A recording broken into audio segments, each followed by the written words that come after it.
tell you, I'm happy to say there's nothing but blue skies coming your way.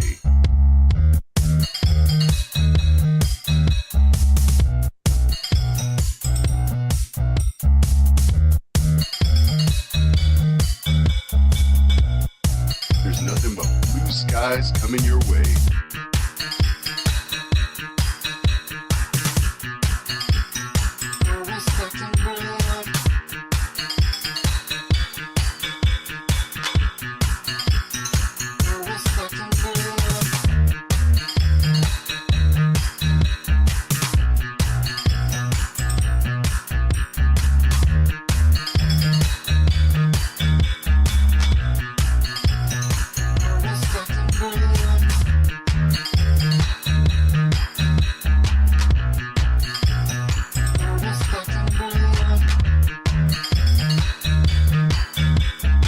I'm happy to say there's nothing but blue skies coming your way. Blue skies coming your way.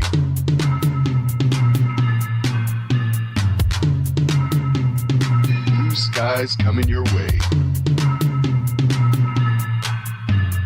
This is weather. Weather. This is weather. Weather. This is weather. Weather. This is weather. Weather. This is Dick Whitney bringing you the weather. At the dough. At the dough. At the dough. Always stacking bread. Always stacking bread. Always stacking bread. Always stacking bread. This is Dick Whitman bringing you the weather.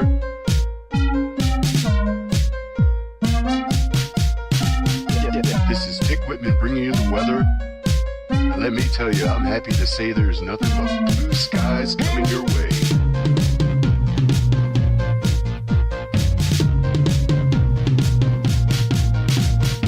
Blue skies. Blue skies. Blue skies coming your way. Coming your way. Blue skies. Good morning. It is Saturday, January 18th, and you are watching another edition of You Don't Watch Sports right here on the Feo Grande YouTube network. I am Bill Smith, and I am joined as always by the man, the myth, the legend, Feo Grande himself. Oh, Maury Ellis. Oh, Maury, how was your sports week, good sir? Bittersweet, but you know, there's more sweet than there is bitter. We'll get into it. Absolutely. Let's get into it because we cover 3 topics here on You Don't Watch Sports, just to sprinkle a little bit of sports information into your casual conversation as we are your guiding light through the sea that is sports talk. Topic number 1, the NFL playoffs are going on. We had wild card weekend last week. Now we got our divisional rounds. Omari, let's break it down. Yeah, so last week, you know, we had some good predictions overall, pretty much of who was going to win what games. We were wrong about 2 of them, and I'll touch on the first one. What was probably the closest game of the weekend? Jaden Daniels versus Baker Mayfield, Commanders, Buccaneers. Comes down to a last-minute field goal. Buccaneers go home as Jaden Daniels upsets them, kind of throwing off our bracket. However, keeping things going well on our bracket, you know, the Bird teams remain strong. The Eagles taking out the Packers, I believe. No pack, no. We got the Ravens taking down the Steelers country, black and gold, we're gonna go home, or whatever he says. You know, it's not good for the Steelers and Russell Wilson. We'll see what happens next season with them, however. Broncos country, speaking of Russell Wilson, let's ride into the sunset. Our season is over after they lost their game to the Bills, kind of predictively. Meanwhile, the Chargers versus the Texans. We picked the Texans, and during the game, though the Chargers came out strong, Dirty Bubble, because it was the Nickelodeon game, decided to hover over and kidnap Jim Harbaugh while the Chargers were up 6-0, and they lost 30-something to 12. Did he actually kidnap Jim Harbaugh when that happened? Who knows? That's what some people are saying, and it's not even something I'm making up. It's a thing that like happened. The graphic came, picked them up off the field, and then they just got bodied by the Texans. And meanwhile, I said it was bittersweet. You know what I mean? Bill, you've known me long enough. You know I like being right. But I'm not often, but I like being right because it doesn't happen often. However, because of the nature of how that has to go, I can only be right when it's the worst time possible. You see, I put faith into this guy because I thought I was told we were wrong about him and his whole career and everything. Carolina's just a bad team. The team he was on before, just a bad team. This is what he really is. He's an elite things. He can perform. But I said it before, and he decided to do it against the Rams. But at the end of the day, you can say it with me. When you're a Jet, you're a Jet all the way. Sam Darnold saw the ghost of football pass as the Rams sacked him 9 times. So it wasn't all on him. That offensive line also didn't show up. But they let me down. Damn it, Sam. You had one job. Make it to the next round and lose. Beat the Rams first. But no, the Rams are there. So now we got this weekend. The Texans take on the Chiefs. Believe we had that picked last week. We said the Chiefs were going to win. You still sticking with that? Absolutely, yeah. Same. I think we got to stay with that. Yep, Bills, Ravens. I picked Ravens. I believe I stayed with the Ravens as well. They were my preseason pick, so I was sticking with them as far as this goes. Yeah, big Ravens show here. Yeah. Lions and Commanders. I had the Lions because we had them going against the Vikings, I believe, or was the Vikings would have placed the Eagles? Doesn't matter. No, yeah, the Vikings would have been playing the Eagles. We would have had them playing the Tampa Bay Buccaneers, where I think we had the Lions moving on. Yes. I am suddenly completely flipping my script, and I'm saying the Washington Commanders are going to continue their upset train in the ultimate upset of removing the heart and soul from these playoffs and ending this Detroit Lions. Fair, but one could argue that the Commanders don't have a large history of success, and they've got a rookie quarterback, so that could be the new heart, the new Cinderella story after taking down the old one. That said, I'm gonna still stick with the Lions. I think the kneecap biters are still doing what they're doing. 20 people on IR, and you end up with the 1 seed. I just can't pick against you right now. I love you, Lions, for now.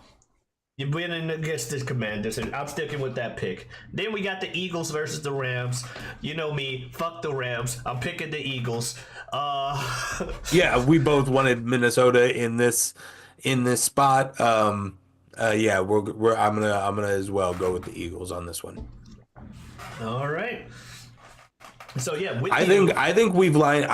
I'm seeing in my head. I would love to see the Ravens in the Super Bowl. Yes, same. But I think I am seeing in my head a repeat of a Chiefs-Eagles Super Bowl. In my head, you know what? That's probably the most likely, a 1 seed versus 2 seed. But I'm just gonna say Chiefs Lions, and then the Chiefs win and make everybody sad again.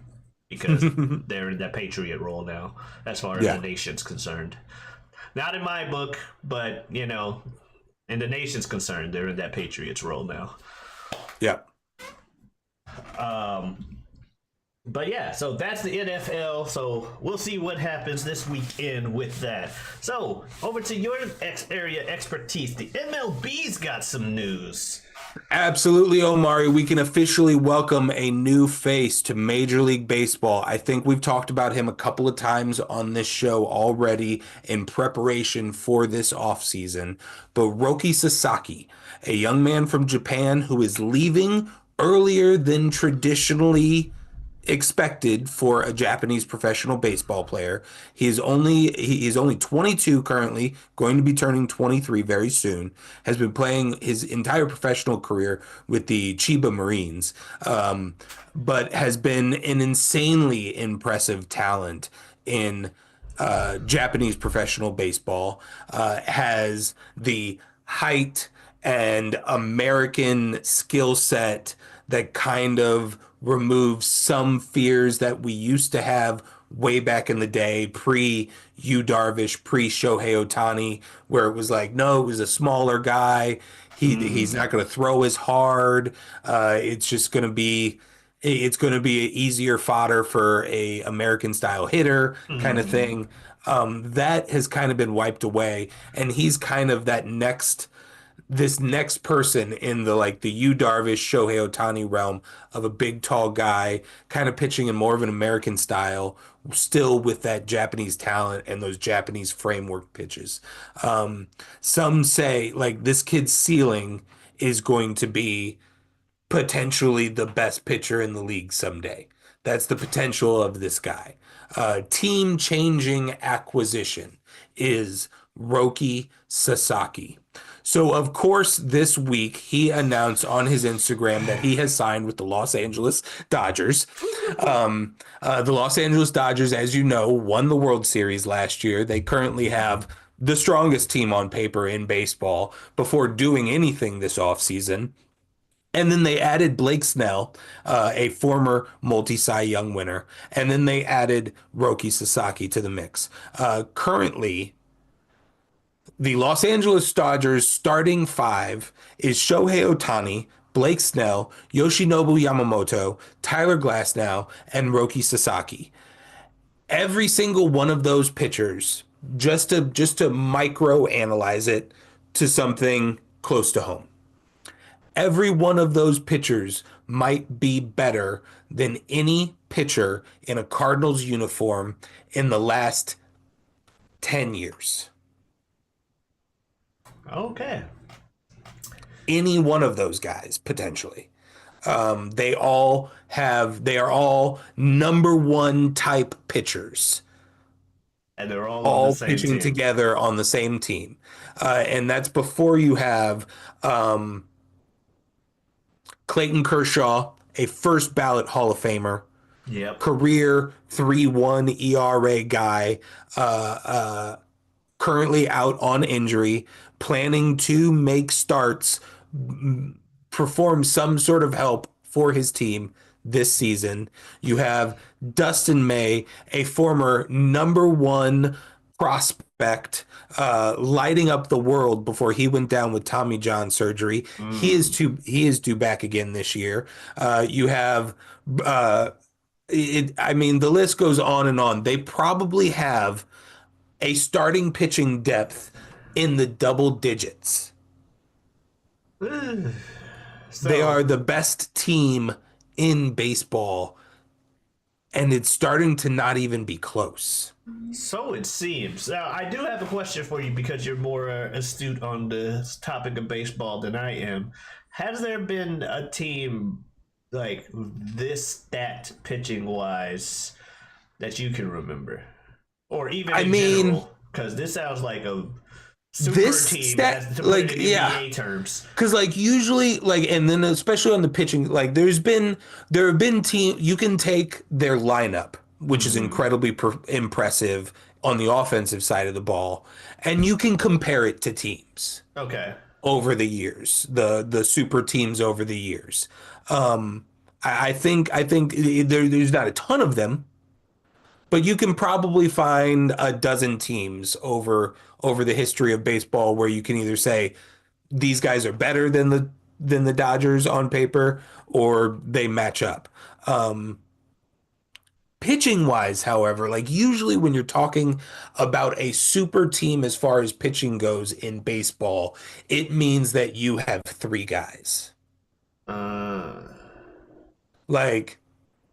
That's usually when you're talking like Schmaltz, Glavine, Maddox. Okay. From the Atlanta Braves. If you have three guys playing like ace level pitchers. Yeah. That's like cover of Sports Illustrated Okay. kind of thing. Like the And- Cardinals have been there. I believe they literally have a cover of like the three aces. Yeah. When we had who would it have been? It would have been Chris Carpenter, Adam Wainwright, and I'm not sure at the time. That sounds about right. Yeah. But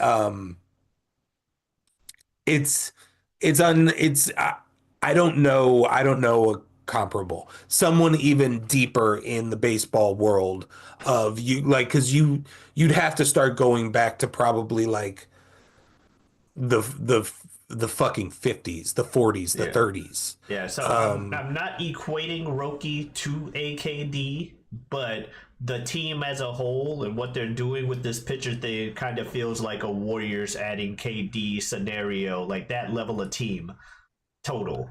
Yeah, You know, yeah, like, it's oh, how the hell is anyone gonna beat this team? Of course they're gonna win the next 2 or 3 type Yeah. deal. yeah, Yeah. it's very much it. It's very much it. It's if instead of the Ravens adding Derrick Henry, the Chiefs added Derrick Henry. Like that's kind of like, oh, we weren't the best in the league at running back, so let's go get the best 2 running backs, and they'll play 1A 1B.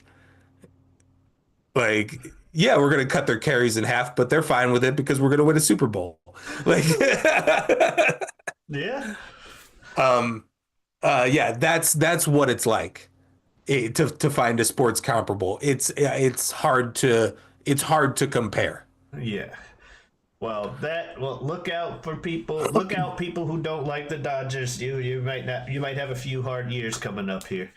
Okay, Omari, I wanted to do something fun for our last topic. I hijacked our third topic today because I was thinking of something fun yesterday as I was driving around in my car, as I was re-watching a famous Club Shay Shay episode. Okay. You are a bad guy in wrestling, All right. and I'm coming to you as your promoter, and I'm telling you, all right, we're hiring you. You're going to be a bad guy in our wrestling promotion, and we're going to give you a manager. I've got 2 big guys on the leash, but you got to pick one of them. Okay. They've decided to come into wrestling. You get to have either Cat Williams or Stephen A. Smith as your heel manager. Who are you picking and why? And this genesis from you and I have already talked about Stephen A. Smith in this world and how he could probably walk in and, I mean, probably even quickly surpass Paul Heyman. I couldn't imagine the heights of if Stephen A. Smith ended up in the world of wrestling. But then I was watching Cat Williams' episode of Club Shay Shay the other day, and I was just like, this man, just like, Yeah, it comes out of his mouth like water. Yeah, So that was my first inclination was Cat Williams, and I think I will ultimately go with him. When you said heel, I was like, Stephen A. is, he could probably be. People loved him some Cat Williams. You know what I mean? And so that's why I was like, heel Stephen A. But at the same time, Cat can do whatever.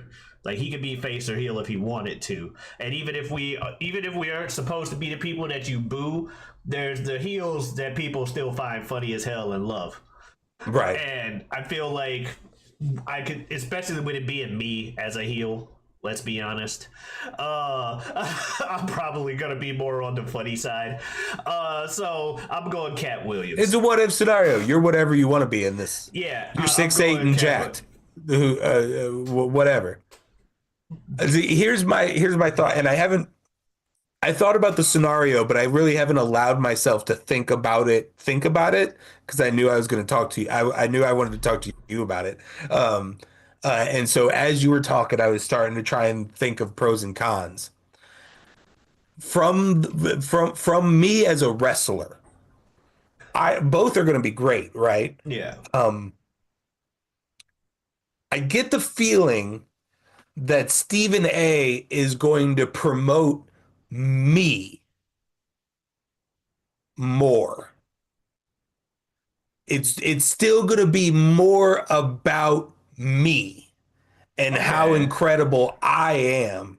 As opposed And it's just to Stephen A. Smith saying it. I feel like Cat Williams is so Cat Williams that he no matter kinda how good takes the, I am, the act is going to be Cat Williams and his wrestler. That's a great point. Yeah, because Stephen A. will make it about whatever his point is. He's like his former colleague Skip in that regard, where it's like, oh, I'm for or against this person. That is my persona for whatever. Kwame Brown. Kwame Brown. Jamarcus Russell. The Dallas Cowboys. The Dallas Cowboys. Yeah, no, So you're you right. with Brady. I like that. Like- I do like that. I do. Yeah, So from having a manager point and having you still be the star. Yeah, I do kind of like. The I mean, I think we are getting more famous. I'm getting more famous with Cat, but I'm never separating from him. Yeah, that's a good point. And with Stephen A, I feel like that is more in line with like the Brock Lesnar Paul Heyman relationship, where Yeah. it's like you think about them together, but also Brock did a lot of stuff Yeah, away from Paul, kind of thing. he has a lot of moments to himself, as Right. well as with Paul. Yeah, I feel like it would think be it's more of Stephen that. A. I don't know. I mean, if you're watching this, get into the comments and tell us who you would pick Yeah, for I your think- manager. And Yeah. even if it's not, give us any name that's not in wrestling right now that you would want as your manager in professional wrestling. I want to know who the options are out there. Second I mean, someone can you? tries to Is talk anybody shit else to you thinking in a of? promo? That's just blasphemous. Yeah, it would be amazing. But then Cat Williams would be like, no. Like, he would. We are not doing that today. We are not doing that today. Oh my God. Yeah. Like some of the things that he, like when he does the, like, let's get on the line, boy. And like, I was like, oh my God, I would love That to was see him just like hilarious. talking shit to somebody in like a way, like in a wrestling way where you're like, could somebody punch Cat Williams any moment kind of thing? I think that's it. Cat Williams I think would be the one I would prefer to watch most as a heel out of the two of them. But if it's about me still trying to be a big name in the thing, I'm probably picking Stephen A to boost me. But Cat Williams is definitely my preferred of the two, just because fuck it, I just want to be chilling with Cat Williams all the time. Because that would also be just cool, like car rides and shit. Nice. Yeah.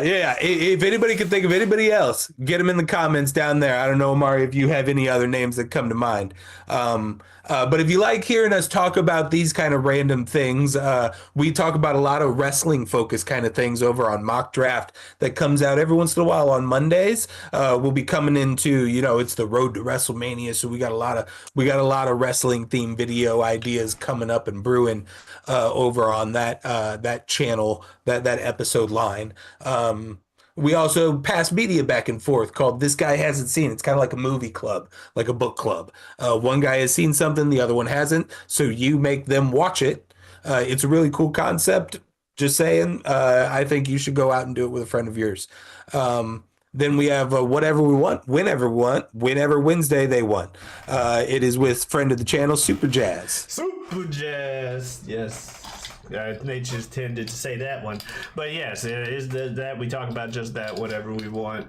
And yeah, I also have a Twitter and Twitch at Giotavi. That is GIOTAVI. Come on in, stop on by. Streaming Earth Day 240. You know what that means. Yeah. Yup. So yeah, thank you guys so much for watching. We'll see you guys next week. Adiosness.